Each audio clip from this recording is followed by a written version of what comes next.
Martineau. Des fois, quand on se sent contrarié, ben c'est peut-être parce qu'il touche à quelque chose.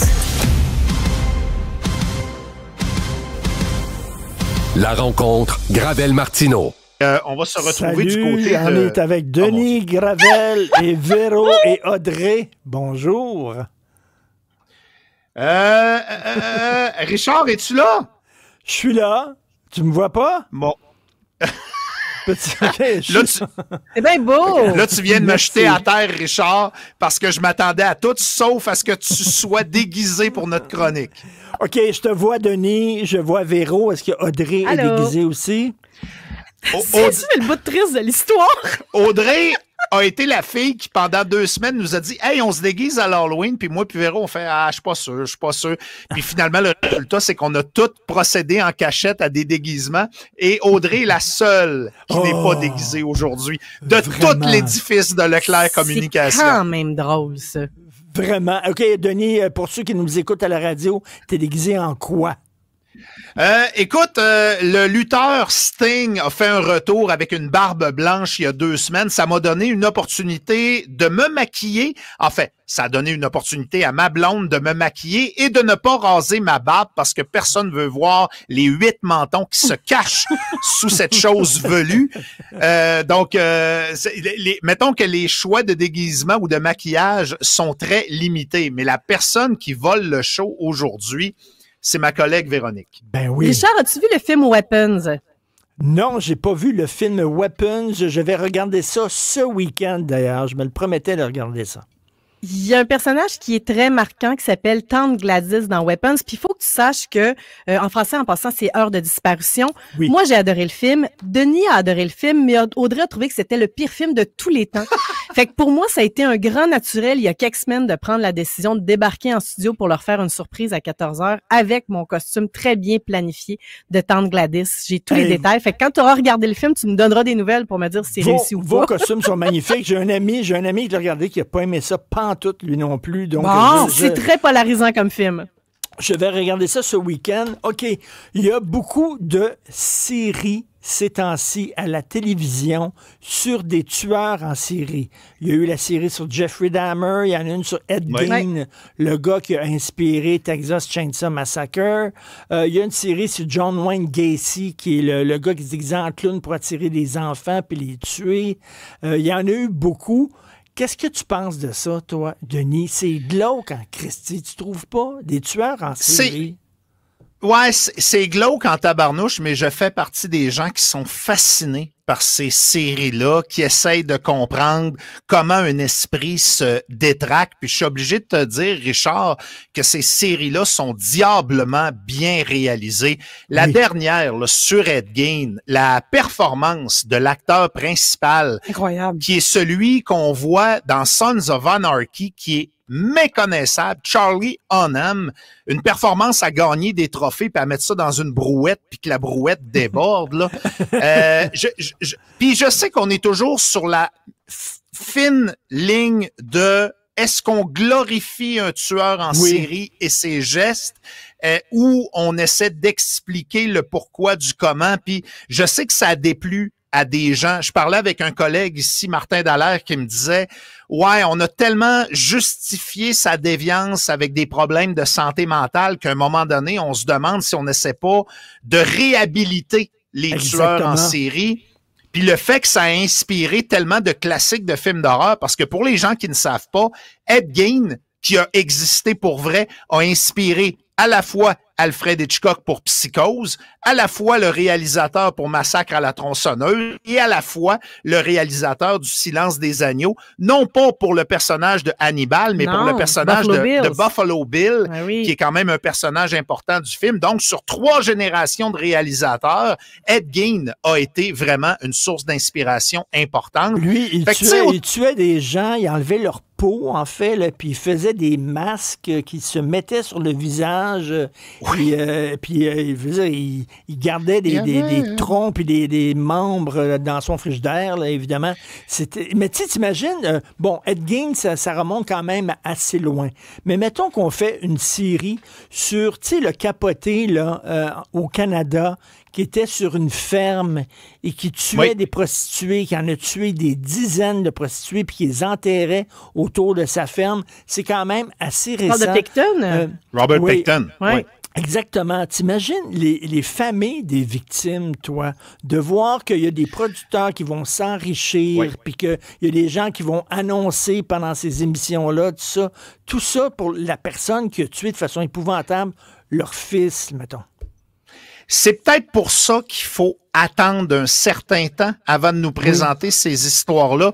Mais moi, encore une fois, mea culpa, hein, je veux la connaître, l'histoire de Robert Picton. Je veux savoir comment un esprit se dérègle au point de se retrouver dans une situation comme celle-là. Surtout que ça suscite pas d'admiration, en tout cas, je pense pas. Là. Non, c'est ça. Non. C'est plus une fascination morbide, peut-être la même, Richard, que on voit un accident sur la route, on ralentit pour essayer d'entrevoir de l'écrapou. Tu sais, on est un peu comme ça, l'humain est comme ça.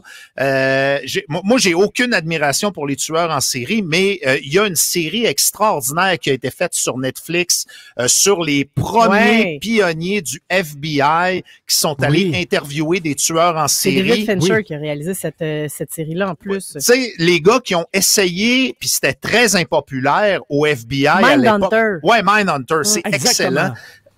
Mindhunter, donc, qui raconte l'histoire des pionniers du FBI qui étaient très mal vus au FBI parce qu'eux autres allaient voir les tueurs en série dans les prisons pour littéralement leur donner de l'importance. Mais c'était une illusion pour essayer d'entrer dans leur psyché et essayer de comprendre ce qui les motive pour prévenir d'autres crimes de tueurs en série qui étaient en train de commettre des séries de meurtres. Sans les excuser puis justifier leurs actes, c'est certain qu'il y a personne qui se lève un matin en disant « Moi, je vais décapiter puis je vais tuer à la scie mécanique 15 personnes. » Qu'est-ce qui t'amène? Faut des problèmes. Qu'est-ce qui t'amène à faire ça puis à flipper? Puis c'est souvent des problèmes avec les parents, malheureusement.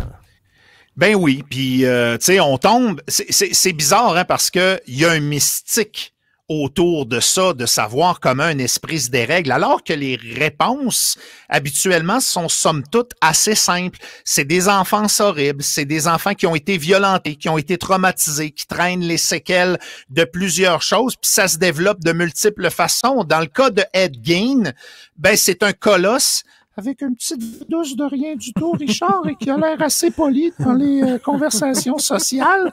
Mais sa mère, qui était une méga castrante et qui voulait pas que son gars se retrouve à souiller une femme, entre guillemets, parce que elle considérait qu'elle avait été souillée parce que son père était un ivrogne, puis elle arrêtait pas de dire « Les 2 seules fois qu'il a réussi à rentrer dans moi, c'est les fois qu'il a fait ton frère, puis toi tu feras jamais subir ça à une femme, puis ainsi de suite. » Il arrivait de loin, là, Ed Gein. Là. Il y avait beaucoup de bagages à traîner, puis j'essaie pas de le justifier.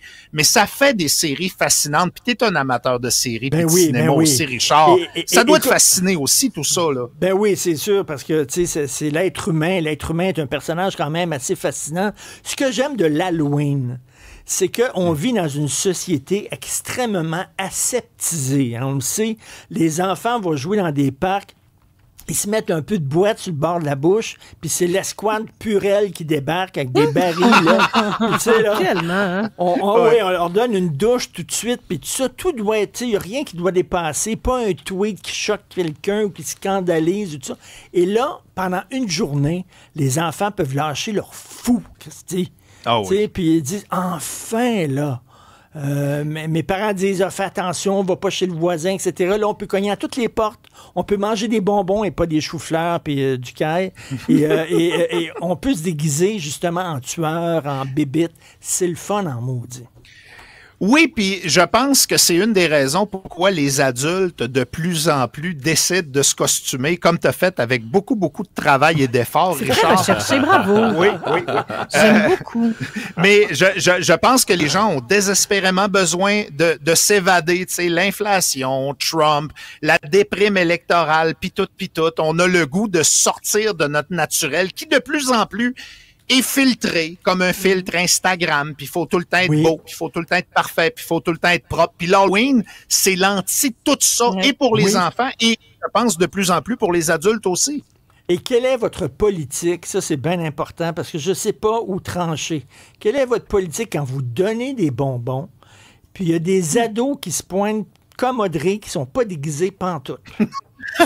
Moi, il faut qu'il y ait un effort de mettre ton kit de hockey, ça passe pas. Exactement. Sinon, tu n'as pas de bonbons, Audrey?